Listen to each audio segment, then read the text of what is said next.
ডিম তো অনেকভাবেই খেয়েছেন, যদি এমন একটু রাজকীয় স্বাদে খাওয়া যায় তাহলে কেমন হয় বলুন তো। ঘরে থাকা মশলাপাতি দিয়েই কিন্তু এমন মজার খাবারটা তৈরি করা যায়। নমস্কার বন্ধুরা, জয়ার রান্নাঘরে সবাইকে আমন্ত্রণ জানিয়ে আজ আপনাদের সাথে শেয়ার করব ডিমের কোরমা রেসিপি। যার জন্য শুরুতেই আমি পেঁয়াজের বেরেস্তাটা তৈরি করে নিলাম। সেই তেলেই আমি ডিমগুলোকে ভেজে নেব। আর ডিমগুলোকে কিন্তু আমি হলুদ ছাড়াই ভেজে নিয়েছি, হালকা হালকা লালচে করে। এবার ওই তেলেই আমি দিয়ে দেব পেঁয়াজ বাটা। আর এই ডিমের কোরমার জন্য পেঁয়াজ বাটাটাই ব্যবহার করবেন, তাহলে গ্রেভিটা অনেক বেশি সুন্দর হবে। এবার দিয়ে দেব আদা রসুন বাটা আর শুকনো লঙ্কা বাটা, জিরা বাটা আর ধনে বাটা। এই মশলাগুলোকে এবার আমি তেলের সঙ্গে একটু ভেজে নেব। একটু ভেজে নিয়েই আমি এর ভিতরে পরিমাণ মতো লবণ আর দিয়ে দেব পরিমাণ মতো হলুদ। তারপর মশলাটিকে একটু নেড়েচেড়েই আমি দিয়ে দেব এখানে বাদাম বাটা।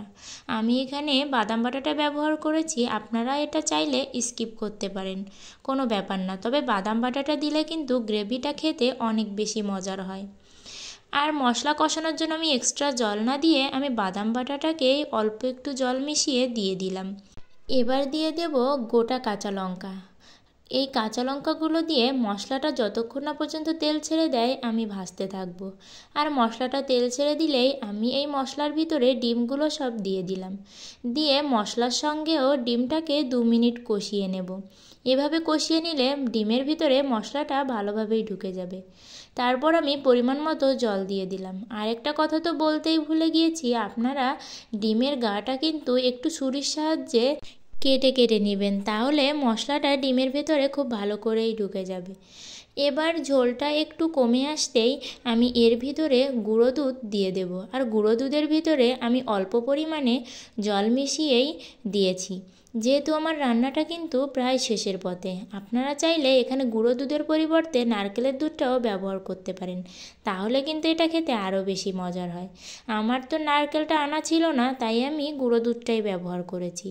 গুঁড়ো দুধ দেওয়ার পরে আমি আরও কিছুক্ষণ রান্না করব, যতক্ষণ না পর্যন্ত এই ঝোলের উপরে তেলটা ভেসে না ওঠে। আর ডিমের কোরমাটা কিন্তু সবসময়ই অল্প ঝোলে রান্না করতে হবে, বেশি ঝোল দিলে কিন্তু ডিমের কোরমাটা খেতে একদমই মজা লাগবে না।